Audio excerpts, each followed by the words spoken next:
Teal for a beautiful smile. The Life of Riley for laughs. Teal, T-E-E-L. Teal, the amazing liquid dentifrice. That's it. T-E-E-L.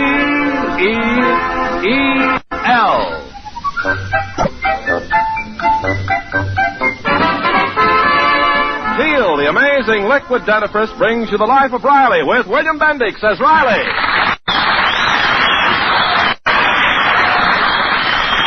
Remember, friends, for beautiful smiles, it's T-E-E-L, Teal. And just for laughs, it's R-I-L-E-Y, Riley, in The Life of Riley.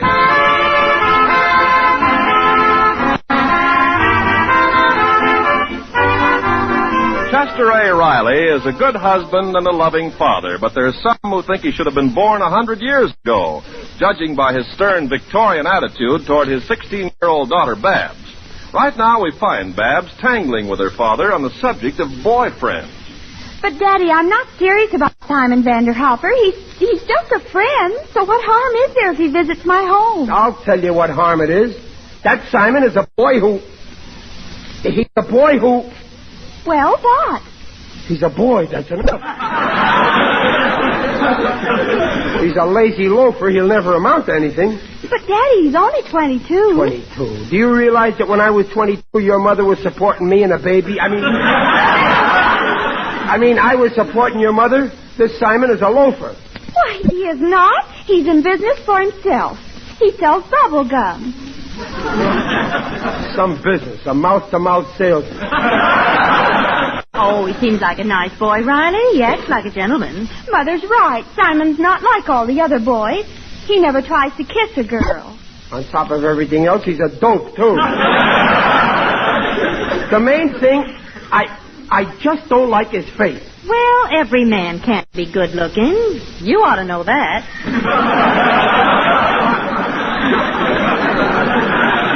Okay, so I'm one of the lucky ones. I mean, that Simon's face reminds me of a guy I used to work for back in Brooklyn. Skinflint Griffin, that was his name. Griffin? Yeah. Oh, the man around that candy factory. Yeah. Well, what's he got to do with all this? That Griffin hounded me every day I worked in that candy factory. 3 years I slaved for him. I was a chocolate milker. So what? That's in the past. So what, she says. I never told you why he fired me. He framed me.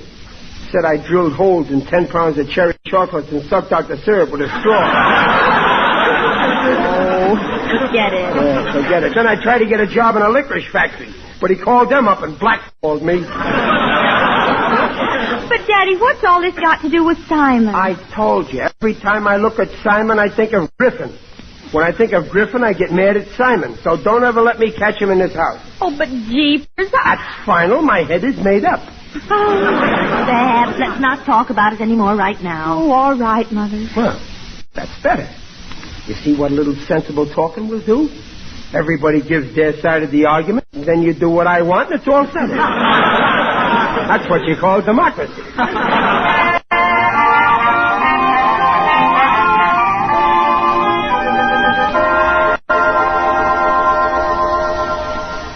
Simon, you'll just have to go. I shouldn't have let you in the house in the first place. Now, please go. But I don't want to go, Barbara. I can't live without you. You're my everything. What's that popping noise? It's my bubble gum. It always does that when I'm excited. Oh, Daddy'll be here soon, Simon. You'll just have to go. All day long, all I do is think about you. I can't eat.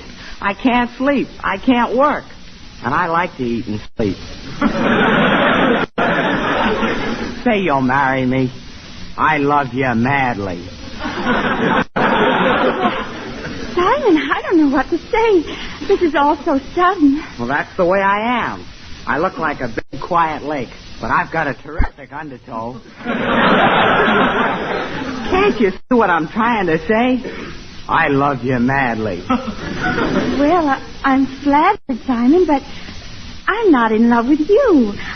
I just like you. But if my father catches you here... Well, what has he got against me? Well, you see, Simon, it's your face. My face?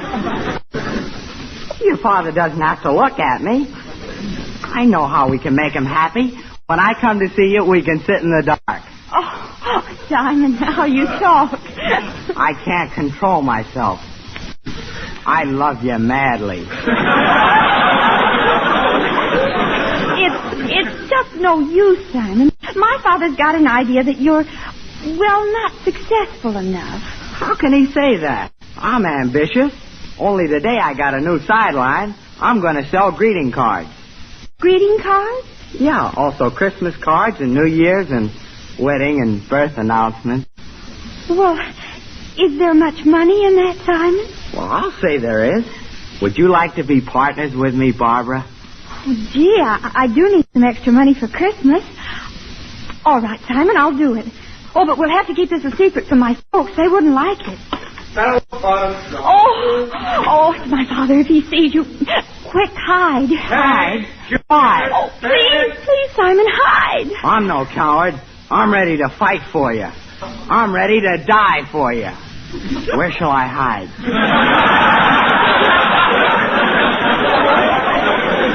There. No, here. Behind the couch. All right. Oh, Babs, where? Oh, here you are. Oh, Daddy. Hello. What's the matter, Babsy? Why are you acting so funny? Funny? Me? Yeah, are you alone? Why do you ask that? I don't know. Well, anyway, I'm glad you ain't mad at me on account of I won't let you see that simple Simon. Believe me, I know best. Oh, Daddy, Simon's all right. Maybe so, but I'm allergic to him. He reminds me of that mean boss I had. Then I get a tight feeling in my brain like any minute something's going to snap. You see, just talking about it and it happens. Wait a minute. That wasn't my brain. That sounded like... That was bubble gum. Babs, are you chewing bubble gum? Oh, come in the kitchen, Daddy. I'll make your cup of coffee. Wait a minute. Where there's bubble gum, there's that blowhard Simon. Where is he, Babs? Where is he? Here I am, Mr. Riley, behind the couch. So, the minute my back is turned, you come sneaking in here. Get out from behind there, you couch slouch. Mr. Riley, if you'd only try to like me, I'll... Get out of this house. Yes, sir. I'm going. Goodbye, Barbara. Goodbye, Simon. And stay out. I don't want my daughter going around with no 22-year-olds. And don't come back here till you're younger.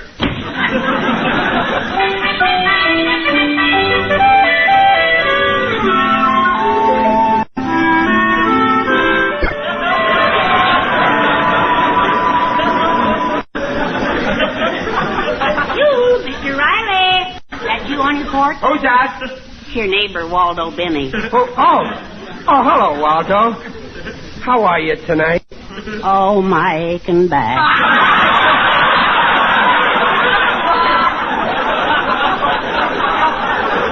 Did your wife hit you again? Yes, she was furious when I caught her eavesdropping on that argument you had with young Simon. You don't say. Well, how do you know she was eavesdropping? I turned around, and there she was, right behind me. Mr. Riley, I'm afraid you've made a big mistake. I never make a mistake.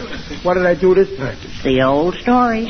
I can see the headlines already. Irate father drives daughter's boyfriends away. Lonely daughter leaves home. Father stricken with remorse. Oh, go on. My Babs ain't leaving home on account of a boyfriend. She loves her home. He wouldn't be the first. Poor homeless girls, defenseless, penniless, drifting lower and lower, until in the end, there's only the river. What river? There's no river in Los Angeles. Well, they go to the river to... Waldo, stop it! If only their fathers hadn't been so cruel to them. If only they hadn't driven them out of the house. Wait a minute, Waldo. I let Babs have boyfriends, only that Simon, well, he's not good enough for my sweet Babs. Well, if you chase Simon away, that'll only drive the two of them closer together. Why don't you be diplomatic? You mean hit him? No, he's too little. I mean, kill him off with kindness. Throw Babs and him together, all the time. If she sees too much of him, she'll get sick of him. Well, say, that's a great idea. Yeah, I'll fix it so she'll see nothing but Simon, Simon, Simon. Yes, sir, before I get through, Babs will be Simonized.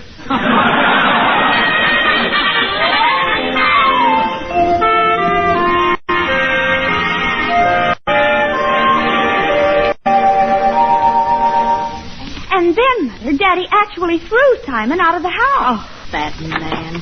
Hello, Dumpling. Oh, Hello, dear. Betsy. Where is that sweet, darling Simon? Don't tell me he's gone. Why, you know very well he's gone. You made him go. I made him go? Now, what gave you that idea? Why, don't try to deny it, Riley. Your exact words were, get out and stay out. And that's why he left? Well, he's oversensitive. Dad, you gotta have Simon over again some night. I love that boy like my own son. Riley, did you get your head caught in the bus door again today? Daddy, you mean Simon can actually come here in the future? Well, who's talking about the future? We'll have him here tomorrow for supper. I'll invite him over myself right now. What's the little angel's phone number?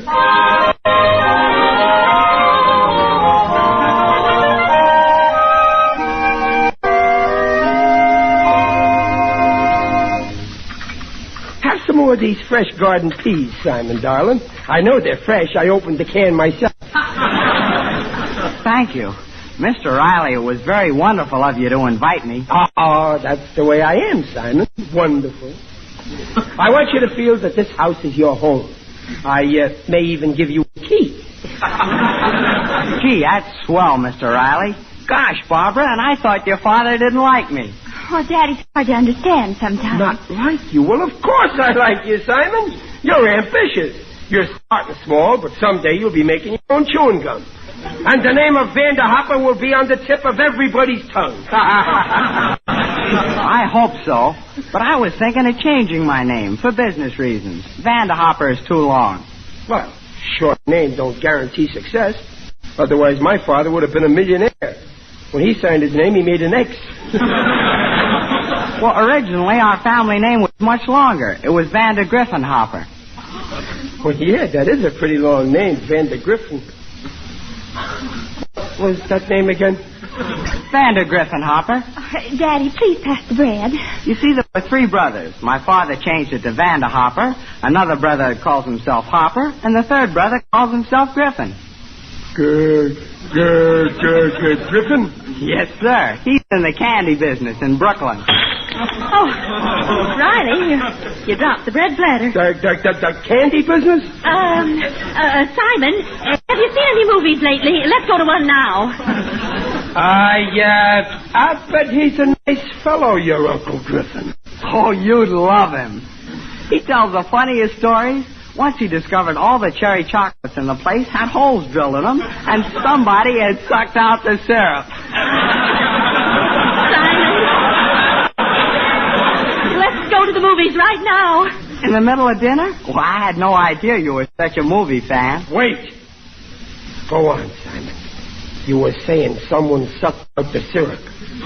Did your uncle tell you who? Yeah, there was some big baboon working for him. Now, I broke a plate. My uncle says that this fella should have been named Opium because he was such a dope. Hey, dead, did he? Simon, get out of this house! Daddy, please. Oh, Mr. Riley, did I say something? Get out of this house! But why? I thought you liked me. The honeymoon is over!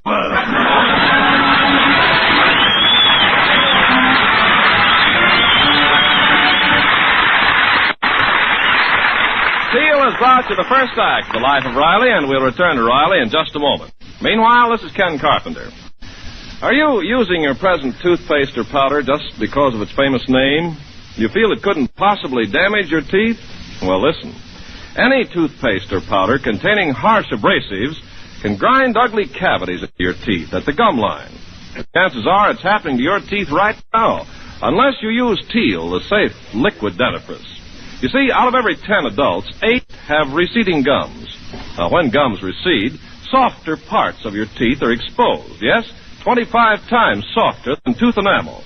And those parts are easily damaged by daily brushings with toothpaste or powder containing harsh abrasives. The chances are 8 in 10 you are risking those ground-in cavities daily, unless the dentifrice you use contains no such abrasives. Now, this is important. Of all leading dentifrices, there's only one that contains no abrasives. Only one. And its name is Teal. Teal cleans teeth with an amazing patented ingredient. without abrasives. Therefore, protect your teeth from such cavities as no other leading dentifrice can. The Teal Way takes 1 extra minute a week to make teeth look their sparkling best safely. Just follow directions. Remember, your whole family will enjoy Teal's foamy action, its tangy flavor. So insist on T-E-E-L, Teal, the liquid dentifrice. And now, back to the life of Riley with William Bendix as Riley.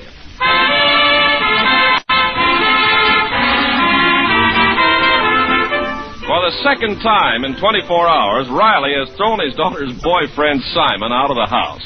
An hour later, Riley's daughter, Babs, slipped quietly out the back door carrying a suitcase. On the corner, Simon was waiting, breathless with excitement. Together, they rushed off into the darkness. Where? Nobody knows. Simon, I'm sorry you talked me into this. If Daddy finds out, he'll be furious. I don't care. I'm willing to take my chances, 'cause I love you. Oh, not so loud. Someone will hear you. Let the whole world hear me. I'll shout it at the top of my voice. I love you madly. Well, how much farther is it? Well, here we are now. See the sign? John Schweitzer, Justice of the Peace. Come on, Barbara. Do you think he'll do it? For sure. He's going to make money out of it.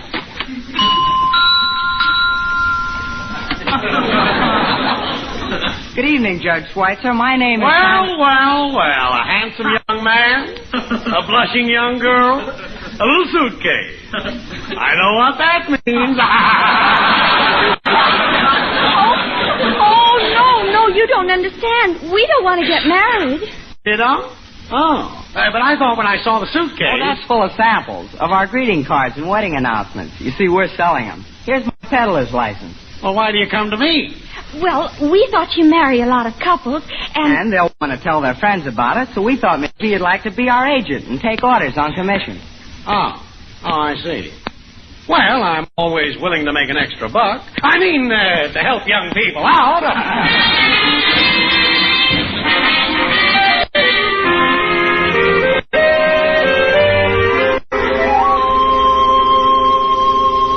Oh, but you're so unreasonable, Riley. You can't just throw a boy out of the house just like that. Well, why not? Didn't your father used to throw me out of the house just like that? What's good enough for me is good enough for Simon. But it didn't do one bit of good. In the end, I married you. Well, I'll see to it that Babs don't make the same stupid mistake. I don't want to discuss it. But, Riley... Oh, now, who can that be? Oh, good evening. Come in. Who is it, Peg? It's your friend, Mr. Odell, the undertaker. The friendly undertaker. Greetings, Riley. You're looking fine. Very natural. Sit down, Digger. You look tired. Did you have a hard day? Oh, yes. I covered a lot of ground. I'm thinking of taking in a partner. The load is getting too heavy for one man to carry. You should try and relax during work, Digger. Take a few minutes off and stretch out somewhere. I don't dare. You see, I have a nearsighted assistant. Oh, I see what you mean. Oh, Riley, that was only a joke. I love humor.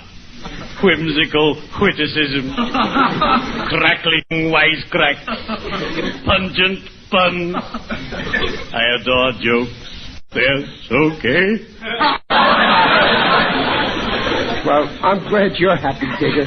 What's troubling you, my friend? Digger, being a father's no cinch. All I get is trouble.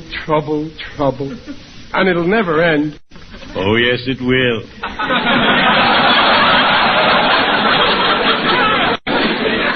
Take my word for it. But I grant you, children are a problem. Take my daughter. Lily Fern? No, Pantagruel. The pretty one. The one who looks like me. Poor child. No boyfriends call on her. They absolutely refuse to come to our house. You'd think we had a skeleton in our closet. I got trouble with my daughter, too. Only she's got boyfriends that I don't want her to have. So she saw at me. She's in the room now, sulking. Oh, no, she isn't. On my way here, I saw her in the street with a young man. She's out? With a boy? What did he look like? I couldn't see his face very well, but as I passed them, I heard him declaim, "I love you madly," and crack his knuckles with a loud pop. That wasn't knuckles, that was bubble gum. She's out with Simon, and I forbade her to see him. I don't blame you. This Simon is certainly no gentleman, letting Babs carry that heavy suitcase. That's just like him to let Babs carry a suitcase. What would Babs be doing with Simon in a suitcase? Figured they couldn't be. Oh, good heavens, Riley. They're eloping. Eloping? My little Babs. She's so young. That weasel, Simon. You have my sympathy, Riley. The boy's a cad. Digger, I can't stand here. I gotta do something. Peg, come here, quick. What is it, Riley? What's the matter? Babs and elope. They've Simoned. Babs? Mr. Odell, what's he talking about? I'd better go. But remember, Riley, if you need me, just call. I'm your friend, and I'll be the last to let you down.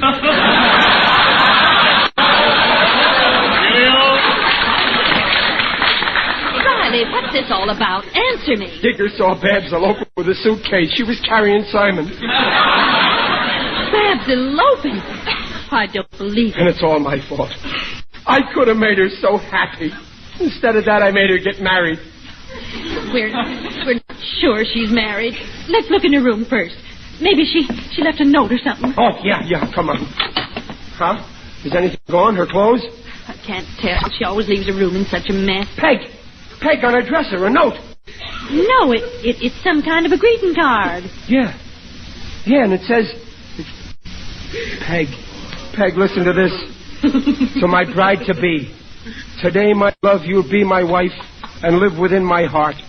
Together we will go through life, never more to part. 25 cents. I know it. They're getting married. This proves it. Married? Oh, no, I don't believe it. She's just a baby. Look, there's one of her little bobby socks on the floor. Only this morning, some of her little toes was in it. And now it's empty. Riley, if Babs did do this, you're to blame. You drove her to it. I was only trying to protect her. Well, don't you know it's normal for a young girl to have boyfriends? It's human nature. Well, that's what I was trying to protect her against, human nature. Hey, I'm a failure as a father. My poor little Babs. The phone. Maybe it's them calling from Niagara Falls. If that Simon tries to reverse the charges, I'll... Hello? Is Simon Vanderhopper there? No, but I wish he was. Well, the girl who was with him left this phone number. Who is this? Tell him Mr. Schweitzer called. Who? John Schweitzer, the Justice of the Peace. Justice of the Peace? Yeah, they left their license here. License? Well, yes, and they'll need it. Tell them to pick it up, huh? Goodbye. Hello? Wait, hello. Peg, that was the Justice of the Peace.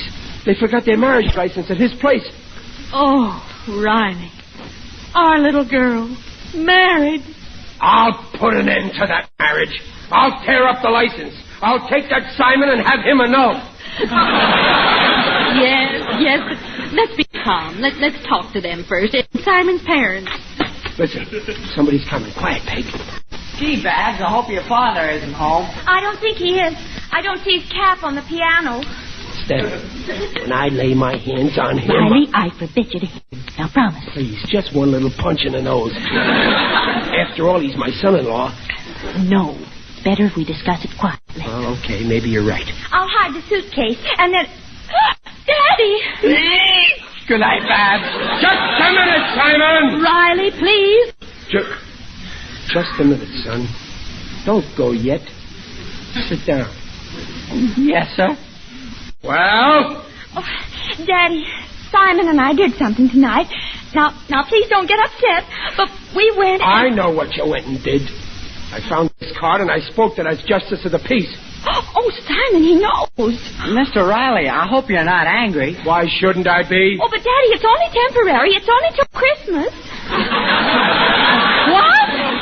Christmas. Nothing. I'm calling it off right now. But we can't call it off. We already ordered the baby announcements and...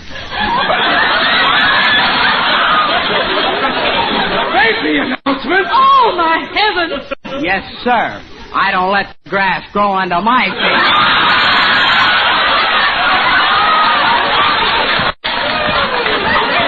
Baby announcements? But you were just married. Married? Yeah, you... Married? Who, us? What are you talking about, Daddy? We're just selling Christmas cards and baby announcements. But the justice of the peace and the license. Oh, that's just a peddler's license. The justice of the peace is one of our agents. Gee, I wish Barbara would marry me. I love her madly. Let me get this straight. Babs, you mean you and Simon didn't get married? Oh, why, Daddy, of course not. I'm still single. What a revolting development. The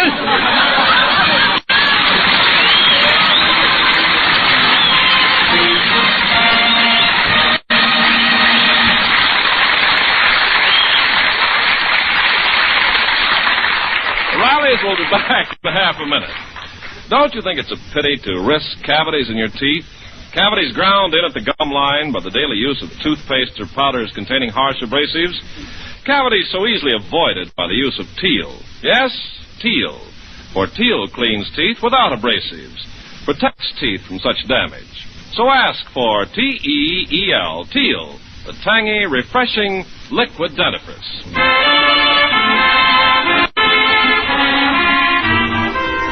Why, Riley, that's the box of cherry chocolates that Simon sent to Babs. You didn't take any. I didn't touch him. Well, they do look tasty. Oh, I don't think there'll be any harm in trying just one. No. You mustn't. Oh, they're delicious. Oh, that's funny. There's no syrup inside. And there's a tiny hole in each chocolate. Riley?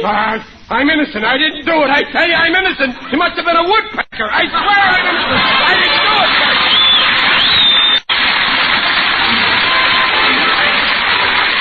Procter & Gamble, makers of Teal, the amazing liquid dentifrice, invite you to be their guest next week to hear The Life of Riley with William Bendix as Riley. William Bendix appears by arrangement of Hal Roach. The Life of Riley is produced by Irving Brecker and is directed by Don Bernard. Music by Lou Kozloff. The script by Ashmead Scott, Alan Lipscott, and Reuben Shipp. Tonight's cast included Paula Winslow, Sharon Douglas, John Brown, Warren Mills, and Dink Trout. So until next week at the same time, this is Ken Carpenter saying goodnight for Teal. And remember, for laughs, it's R-I-L-E-Y, Riley. And for lovely smiles, it's T-E-E-L, Teal. Teal, the amazing liquid dentifrice, protects teeth beautifully. Good night.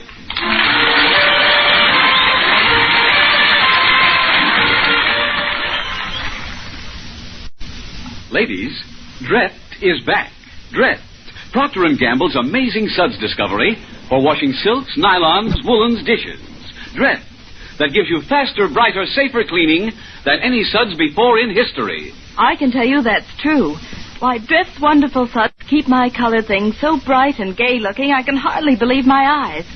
My stockings, rayons, woolens all stay beautiful as a dream. And dishes. Say, Drift makes dishes shine without wiping.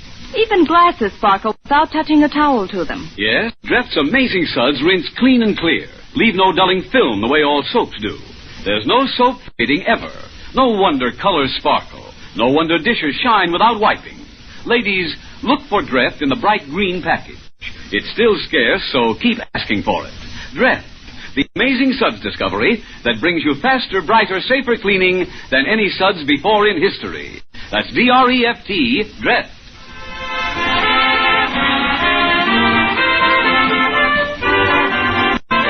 This is the National Broadcasting Company.